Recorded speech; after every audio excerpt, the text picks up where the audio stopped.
Good morning बच्चों। बेटा हमने रिफ्लेक्शन ऑफ लाइट जो है वो कंप्लीट कर लिया है, जिसमें हमने radius of curvature focal length के बीच में रिलेशनशिप फाइंड आउट किया। उसके बाद हमने इमेज फॉर्मेशन के बारे में स्टडी किया कि कॉनकेव मिरर जो है वो हमें इमेज जो देता है वो कैसे देता है, दैट इज रियल भी और वर्चुअल भी, डिपेंडिंग अपॉन द कंडीशन कि ऑब्जेक्ट को हमने कहाँ लोकेट किया हुआ है उसके हिसाब से। जबकि कॉन्वेक्स स्फेरिकल मिरर जो है वो हमें इमेज वर्चुअल ही देता है। लेकिन रियल के लिए मैंने बताया था कि यदि ऑब्जेक्ट वर्चुअल है तो वो हमें रियल इमेज भी दे सकता है। तो आज हम स्टडी करेंगे और साथ साथ हमने मिरर फॉर्मूला भी पढ़ लिया था बेटा। और आज हम कुछ न्यूमेरिकल्स के बारे में डिस्कस करेंगे जो हमारे बेस्ड हैं रिफ्लेक्शन ऑफ लाइट के रेस्पेक्ट में। और उसके साथ साथ जो आपने कुछ क्वेश्चन ही पूछे थे एक दो बच्चों ने कि रूम में हमने मिरर को जो है मिरर लगा रखा है, तो वहाँ जो ऑब्जेक्ट है वो अपने आप को देखना चाह रहा है, कोई मैन है कोई बॉय है खड़ा है, अपने आप को ऑब्जर्व करना चाह रहा है, तो उसके लिए उस मिरर की लेंथ कितनी लेनी पड़ेगी। या इसके अलावा और भी बहुत सारे क्वेश्चन हमारे बनते हैं। मिरर को हम रोटेट करते हैं, रिफ्लेक्टेड रे कितने एंगल से रोटेट होगी, लाइक दिस। तो बेटा हमारे पास जो रिजल्ट आया था, और साथ साथ हमने मैग्निफिकेशन के रेस्पेक्ट में भी बात कर ली थी। यदि m की वैल्यू नेगेटिव आती है तो क्या होगा, पॉजिटिव आती है तो क्या होगा, लेस देन 1 है तो क्या होगा, ग्रेटर देन 1 है तो क्या होगा, इक्वल टू 1 है तो क्या होगा। तो ये सारे आपने स्टडी कर लिए थे। अब हमारे पास न्यूमेरिकल्स देखो बहुत तरह के मिलते हैं, शॉर्टकट मेथड भी होते हैं, लेकिन डायरेक्ट आप करना चाहें वहाँ से भी कर सकते हैं। जैसे हमारे पास है बेटा 1/v plus 1/u equal to 1/f। This is the mirror formula. अब यदि बच्चों हम इस इक्वेशन को मल्टीप्लाई कर दे दोनों तरफ बाय v से, multiplying both sides, multiplying both sides by v, we get, तो हमें क्या मिलेगा। सो 1/v प्लस में 1/u equal to 1/f relation है बेटा। इधर भी v से मल्टीप्लाई किया और इस तरफ भी हमने v से मल्टीप्लाई किया, और इसको अंदर ट्रांसफ़र करें। तो जैसे ही बच्चों इसको हम अंदर ट्रांसफ़र करते हैं तो ये मिलता है बेटा हमें v/v प्लस में v/u इक्वल टू v/f, और ये 1 आ जाएगा हमारा। 1 प्लस में v/u इक्वल टू v/f, बोलो ये लिख सकते हैं। और यदि इस 1 को उधर ले जाएं हम तो v/u equal to v/f minus 1, ये ऐसे भी लिखा जा सकता है। और यहाँ से चाहे तो आप एलसीएम भी ले सकते हैं। सो v माइनस एफ अपॉन में f, और लेफ्ट में क्या चल रहा है v/u। तो यहाँ से हमारे पास आ गया। अब for virtual image in both types of mirror, यदि हम बात करते हैं वर्चुअल इमेज के लिए, for virtual image, for virtual image in both types of mirror या in both mirror.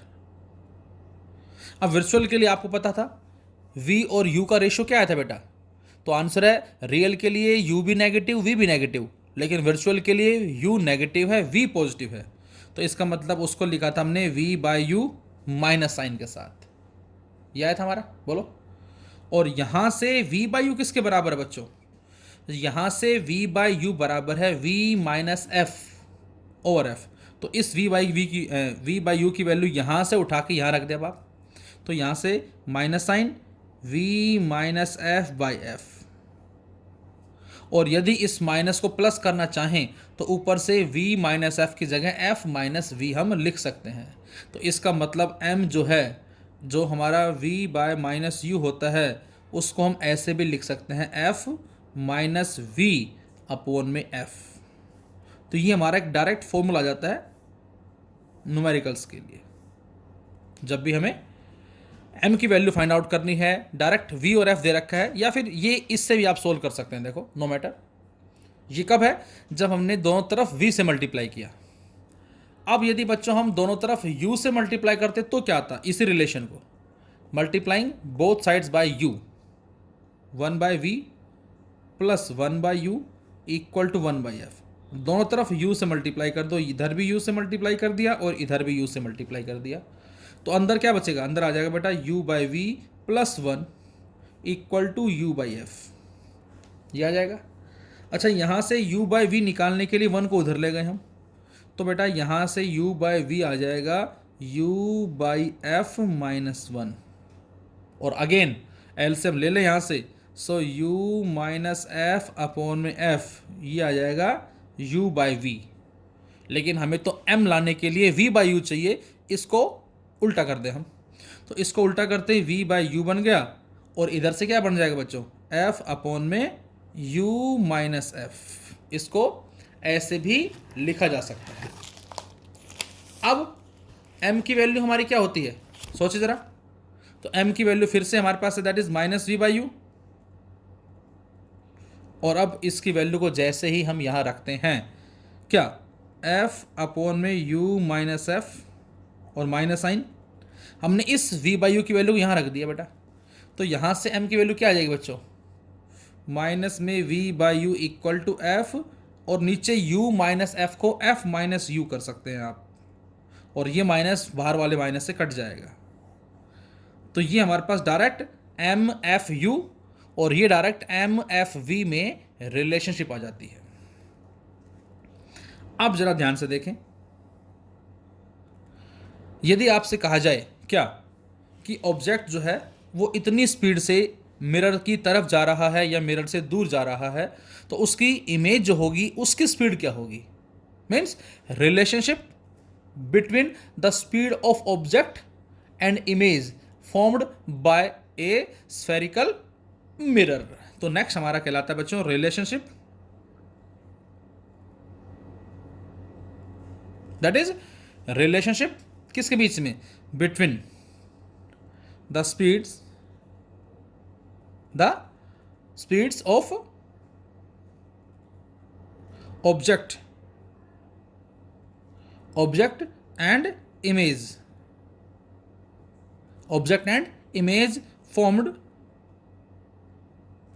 formed by a spherical mirror।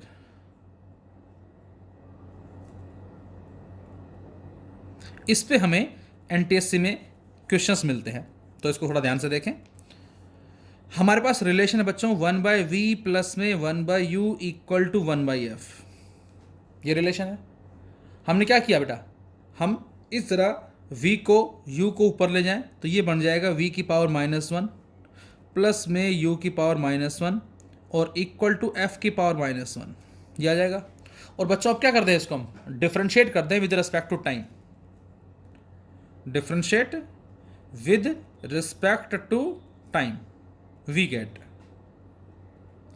अब बच्चों एक चीज बताओ, डिफरेंशिएट करने से पहले हमें पता है क्या कि जब हम ऑब्जेक्ट सपोज करो जो भी है, हमने ऑब्जेक्ट को मान लिया 20 डिस्टेंस के ऊपर है, कुछ भी हो सकता है, और उसके कॉरस्पॉन्डिंग इमेज फाइंड आउट कर ली हमने।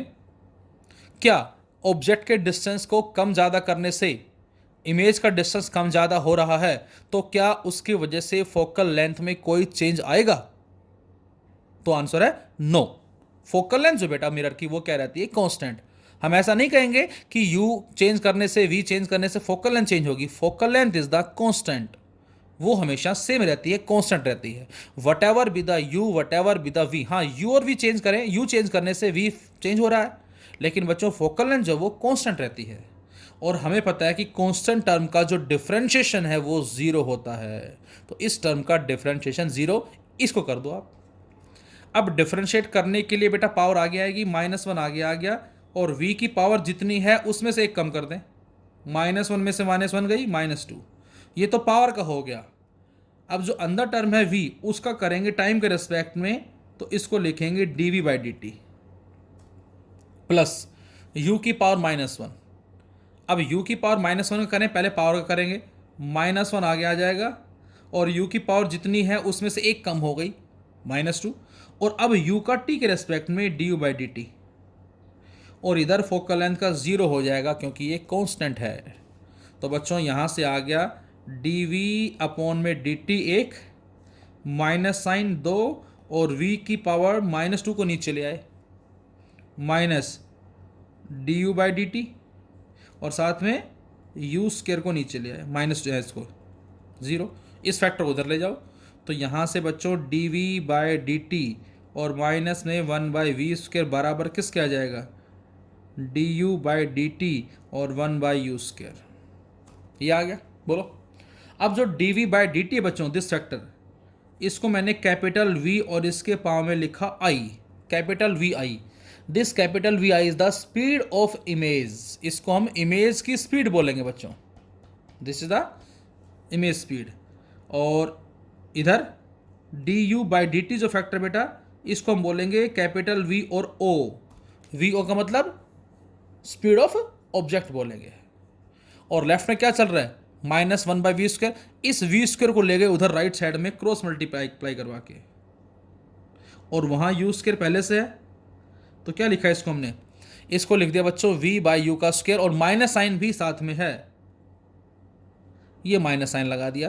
तो ये हमारा आ जाता है फाइनल रिजल्ट किसका, ये आ गया बेटा relationship between speed of object and image formed by the spherical mirror.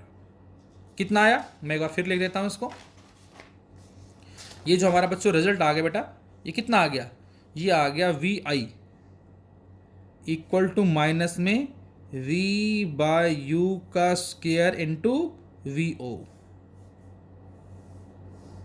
ये हमारा एक डायरेक्ट फॉर्मूला आ गया जब भी हम न्यूमेरिकल्स में ऑब्जेक्ट की स्पीड, इमेज की स्पीड, ऑब्जेक्ट डिस्टेंस और इमेज डिस्टेंस में चारों में से कोई भी 3 गिवन है तो चौथे की वैल्यू को हम फाइंड आउट कर सकते हैं। और इसी रिलेशन को आप ऐसे भी लिख सकते हैं बच्चों, v i equal to minus v/u², और v/u² अभी अभी जस्ट हमने सोल्व किया है बेटा। v/u² हमारा कितना आया था, f/f माइनस यू, ये रहा v/u, f/f माइनस यू, ये भी आया था और ये भी आया था, कोई भी आप ले सकते हैं। तो यहाँ से इस वी आई को बच्चों हम क्या लिख सकते हैं, इसको लिख सकते हैं f/u माइनस f का स्क्वायर इंटू वी ओ, ये ऐसे भी लिखा जा सकता है। तो ये हमारे पास कहलाएगा जस्ट रिजल्ट। अब जरा इस पे बेस्ड हम एक क्वेश्चन लेते हैं बच्चों, हमने एक क्वेश्चन डिस्कस किया इसके ऊपर बेस्ड। क्वेश्चन की स्टेटमेंट मैं बोल देता हूं आपके पास, और स्टेटमेंट है an object approach a convex mirror of focal length 25 centimetre. Question दे रखा है बेटा क्या, कि ऑब्जेक्ट जो है वो अप्रोच कर रहा है कॉन्वेक्स मिरर की तरफ, ये कॉन्वेक्स मिरर है और इसकी तरफ ऑब्जेक्ट जो है वो अप्रोच कर रहा है, और इसकी फोकल लेंथ दे रखी है बच्चों हमें 25 centimeter with speed of 10 meter पर सेकेंड। ये 10 मीटर पर सेकेंड हमें क्या दे रखा है बच्चों, vo दे रखा है। What will be the speed of image when the object is 25 centimetre from the mirror. आपसे कह रहा है कि उसकी इमेज जो होगी उसकी स्पीड बताओ कब, जब ऑब्जेक्ट जो है वो कितने डिस्टेंस पे है, when object is 25 centimetre from the mirror, जब ऑब्जेक्ट 25 सेंटीमीटर डिस्टेंस पे है फ्रॉम द मिरर, ये हमें दे रखा है। अब बेटा u, अब देखो फॉर्मूला देखें, फॉर्मूले में वी आई बराबर किसके है, v/u² इंटू वी ओ। हमें बच्चों vo दे रखा है, u दे रखा है, v नहीं दे रखा, लेकिन क्या दे रखा है, f दे रखा है। तो बेटा पहले आप इस u और इस f की हेल्प से क्या निकालेंगे, v निकालेंगे, या आप डायरेक्ट इसको भी यूज़ कर सकते हैं, नो मैटर, इसको भी यूज़ कर लो आप, आंसर दोनों से सेम आएगा। जैसा आपको ईजी लगे उससे आप इसको सोल्व कर सकते हैं। तो यदि इसको आप सोल्व करते हैं और पहले फाइंड आउट करना चाहते हैं वैल्यू किसकी बेटा, v की वैल्यू, कि what is the value of v, तो आई थिंक सोल्व कर लें एक बार इसको ज़रा, और शायद सोल्व करने से ये जो वैल्यू आएगी हमारे पास v की, आई थिंक 12, देख ले 12.5, देखो कितना आते हैं, 1/v plus 1/u equal to 1/f, so 1/v equal to 1/f minus 1/u। Convex के लिए फोकल लेंथ पॉजिटिव होती है बेटा, लेकिन u लेफ्ट में नेगेटिव, नेगेटिव 25, तो माइनस माइनस प्लस, तो 1/25 प्लस 1/25, 2/25, 25/2, 12.5 आ जाएगा हमारे पास क्या, v 12.5 आ गया, पुट करते इसको आप। तो यहाँ से अब आप बताएंगे कि सर वी आई जो होगा that is equal to minus v, that is 12.5 by u 25 का स्क्वायर इंटू VO जो कि 10 है, और इसको ज़रा सोल्व कर ले आप। तो जैसे ही आप इसको सोल्व करते हैं ये आपको आंसर मिल जाएगा, दैट इज माइनस में 2.5 मीटर पर सेकेंड। ये हमारा आंसर आ जाएगा। यदि ऑब्जेक्ट मिरर की तरफ अप्रोच कर रहा है 10 मीटर पर सेकेंड से, तो उसकी इमेज की जो स्पीड होगी वो आ जाएगी 2.5 मीटर पर सेकेंड। और देखें जरा क्वेश्चंस मैंने कुछ सोल्व किए हुए हैं आपके लिए, मैं डायरेक्ट बता देता हूं इन क्वेश्चंस को।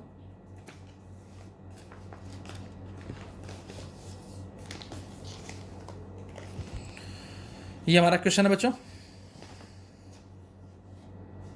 ये हमने कर लिया था क्वेश्चन, ये हमने कल ऑनलाइन क्लास में डिस्कस कर लिया था बेटा। एक बार फिर देख लें जो बच्चे इसमें नहीं थे।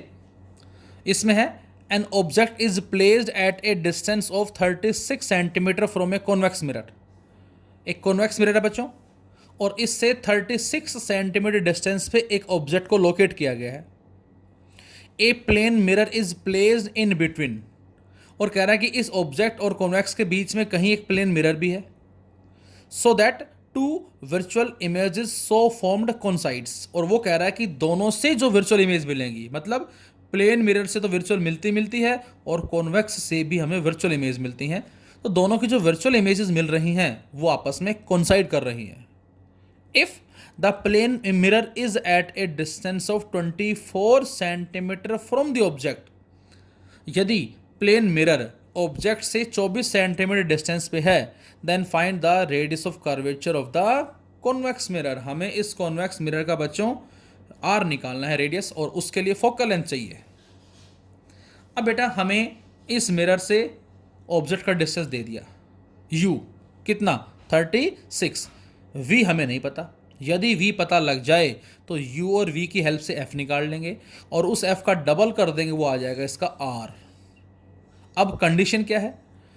कंडीशन है कि मिरर ऑब्जेक्ट से 24 डिस्टेंस पे है ये, और हमें पता है कि प्लेन मिरर में जितने डिस्टेंस पे ऑब्जेक्ट होता है उतने ही डिस्टेंस पे इमेज। ऐसा क्यों कहा बेटा हमने?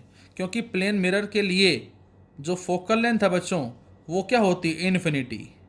और जब फोकल लेंथ इन्फिनिटी है तो समथिंग अपॉन इन्फिनिटी जीरो, तो यहाँ से 1/v plus 1/u equal to zero, so we can say 1/v equal to minus 1/u, और we can say v equal to minus u। तो जितने डिस्टेंस पे object है उतने ही डिस्टेंस पे हमें क्या मिलती है? दैट इज इमेज मिलती है। किसके लिए? प्लेन मिरर के लिए। तो इसका मतलब यदि ऑब्जेक्ट इस प्लेन मिरर से 24 डिस्टेंस पे है तो 24 डिस्टेंस पे इसकी इमेज मिलेगी। तो ये इमेज आ गई I1। अब कंडीशन के अकॉर्डिंग दोनों से इमेज कोइंसाइड कर रही है, मतलब यहीं पर ही इससे भी इमेज बन रही है। कुछ इस तरह से रे डायग्राम बनाया हमने इसका रे डायग्राम हमने ये बना दिया। तो दोनों की इमेजेस एक ही पॉइंट पे कोइंसाइड कर रही है। इस आप चाहें तो इसको हटा सकते हैं इस पार्ट को समझने के लिए। ये इसका मतलब है, ये हमने मान लिया पार्ट है ही नहीं, तो ये इमेज जाके कहीं यहाँ बनेगी इस तरह से। तो इसका मतलब इमेज हमें यहाँ मिली बेटा, इससे और इससे भी। अब जरा ध्यान से देखें बच्चों, यदि ये डिस्टेंस 24 है तो ये भी 24 होगा। अच्छा टोटल ये कितना है? 36। ये यदि 24 है तो ये कितना होगा? 12। आगे भी कितना होगा? 12। ध्यान से देखें, मतलब प्लेन मिरर से कॉन्वेक्स मिरर 12 डिस्टेंस पे है, क्योंकि टोटल 24 है ये, तो 12 ये होगा, बिकॉज दिस इज टोटल 36, और 12 ये होगा। तो इसका मतलब यहाँ पर इमेज कॉन्वेक्स भी बना रहा है, यहाँ पर इमेज प्लेन भी बना रहा है। यदि दोनों की इमेज कोइंसाइड कर रही है तो बच्चों ये जो डिस्टेंस होगा ये V कहलाएगा। कितना कहलाएगा? 12। अब V12 U36 सोल्व करके आप F निकाल लोगे जो कि आएगा 18। तो R कितना आ जाएगा? इसका डबल कर दे हम, 36 सेंटीमीटर। ये हमारा आंसर होगा इसका। नेक्स्ट क्वेश्चन में देखें जरा। नेक्स्ट क्वेश्चन में हमसे कह रहा है बेटा क्या? ए बॉय 1.5 मीटर टॉल, एक बॉय है जो 1.5 मीटर टॉल है, ये उसकी हमें लंबाई दे रखी है, with his eye level at 1.38 meter, और जिसमें उसकी आंखों का जो लेवल है ग्राउंड से वो 1.38 मीटर है। स्टैंड्स बिफोर ए मिरर, और वो किसी मिरर के सामने खड़ा है। फिक्स्ड ऑन ए वॉल, और उस मिरर को हमने वॉल पे फिक्स्ड किया हुआ है। इंडिकेट बाय मीन्स ऑफ ए रे diagram how the mirror should be positioned so that he can view himself fully and what should be the mirror length of the minimum length of the mirror. आपसे कह रहा है बच्चों, इस question में एक boy है जिसकी लेंथ दे रखी है 1.5 मीटर, उसका जो आई लेवल है ग्राउंड से वो 1.38 मीटर है, मिरर के सामने खड़ा है, इंडिकेट करना है रे डायग्राम बना के क्या कि वो अपने आप को पूरा पूरा देख पाए उस मिरर के अंदर। इसका रे डायग्राम बनाए और उसके लिए उस मिरर की मिनिमम लेंथ कितनी होनी चाहिए ये भी हमें बताना है। तो ध्यान से देखेंगे बेटा, हमने मान लिया कोई बॉय है जिसमें एच जो है वो डिनोट कर रहा है उसके सर को, हेड, ई उसका आई लेवल आंखें, एफ उसके फीट हो गए, पाँव जो हो गए, तो ये सिर हो गया, ये आंखें हो गई, ये पाँव हो गई, और उसके सामने ये मिरर लगा रखा है दीवार के ऊपर, और वो उस मिरर में अपने आप को पूरा का पूरा देख पा रहा है। इसका मतलब क्या है बच्चों? इसका मतलब ये है कि पाँव से जो लाइट आ रही है, भाई सपोज करें मैंने आपसे कहा कि ये मिरर है, इस तरह से ये हमने मान लिया मिरर है, अब लाइट आई यहाँ और टकरा कहाँ पहुँच गई? आंखों पे।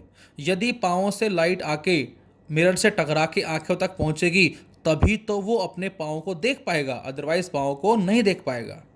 सेम इसी तरह से बेटा, उसके सर से लाइट आई, मिरर पे टकराई और टकरा के कहाँ गिरी? आंखों पर आ गई। मतलब उसके सिर से लाइट रिफ्लेक्ट होकर आंखों तक पहुंचनी चाहिए और पाँव से जो लाइट आ रही है वो रिफ्लेक्ट होकर उसकी आंखों तक पहुंचनी चाहिए। उसी केस में वो अपने आप को देख पाएगा, अदरवाइज नहीं देख पाएगा। तो ओवरऑल कहने का मतलब ये कि यहाँ से यहाँ तक जो है ये हमें चाहिए required length for the mirror. कितनी? से M1 M2। उससे ऊपर और इससे नीचे वाले से हमें कोई मतलब नहीं है। अब कंडीशन के अकॉर्डिंग उसकी आंखों का जो लेवल है ग्राउंड से वो कितना है बेटा? 1.38 है। अब टोटल 1.5 है, ये है 1.38, तो ऊपर कितना बच गया? 1.5 माइनस 1.38, 0.12 आ जाएगा वो। कौन सा? ये आ जाएगा 0.12, और ये कितना आ जाएगा बेटा? 1.38, जो हमें ऑलरेडी दे ही रखा है यहाँ से यहाँ तक। अब M1 M2 ये है, क्या इस M1 M2 को मैं बराबर बोल सकता हूँ OP के? बिल्कुल बोल सकते हैं। ध्यान से देखें, ये M1 M2 जो बच्चों ये इस OP के इक्वल है। क्या इस OP को हम OE प्लस में EP लिख सकते हैं? बिल्कुल लिख सकते हैं। देखो O एग्जैक्टली, क्योंकि हमें पता है I और R दोनों बराबर होते हैं। The value of I is equal to value of R, angle of incidence angle of reflection बराबर होते हैं। एंगल बराबर है तो ये डिस्टेंस और ये डिस्टेंस भी बराबर होंगे। टोटल यदि ये 0.12 है तो ये कितना होगा बेटा? इसका हाफ होगा ये। अच्छा, ये टोटल कितना यहाँ से यहाँ तक? 1.38, तो ये कितना होगा? इसका आधा होगा। तो हाफ ये और हाफ ये दोनों को जोड़ दो आप, कितना आ जाएगा? 0.75 मीटर। तो इसका मतलब the minimum length should be half of the length to be seen. ये इस बात का मतलब होगा कि कम से कम हमें उस मिरर की लेंथ कितनी लेनी पड़ेगी? जितनी लेंथ हम देखना चाहते हैं उसका एग्जैक्टली हाफ। देख सकते हैं बच्चे की हाइट 1.5 है, मिरर की लेंथ कितनी आई? 0.75, जो इसका एग्जैक्ट हाफ है। बच्चे की लेंथ यदि मैं कहता हूँ 5 फीट है तो इसका मतलब 2.5 फीट का हमें मिरर चाहिए। ये इस बात का मीनिंग होगा। और देखे जरा ऐसा क्वेश्चन एक और, इस नेक्स्ट क्वेश्चन में आपसे कह रहा है बच्चों क्या? देखें, determine the height of the shortest plane mirror. Determine the height of shortest plane mirror fixed vertically on the wall, जिसको वर्टिकली क्या कर रखा है? एक वॉल पे फिक्स किया हुआ है, of A room in which a man standing at the centre of the room. Man जो है वो कहां खड़ा है? उस रूम के सेंटर पे। Can see the full image of the wall behind him. अब पहले वाले केस में तो वो बच्चा अपने आप को देख रहा है, लेकिन इसमें क्या है बेटा? ध्यान से देखें तो इसमें कह रहा है determine the height of the shortest plane mirror. हमें जो प्लेन मिरर जो है कम से कम उसकी हाइट कितनी लेनी पड़ेगी जिसको फिक्स्ड किया हुआ है वर्टिकली ऑन दी वॉल, दीवार के ऊपर, किसी रूम की दीवार पे हमने एक मिरर को प्लेस कर दिया है। भाई जहाँ भी आप रूम में बैठे हैं, आप सेंटर पे खड़े हैं और आपके सामने जो दीवारों से मिरर लगा होता है और जो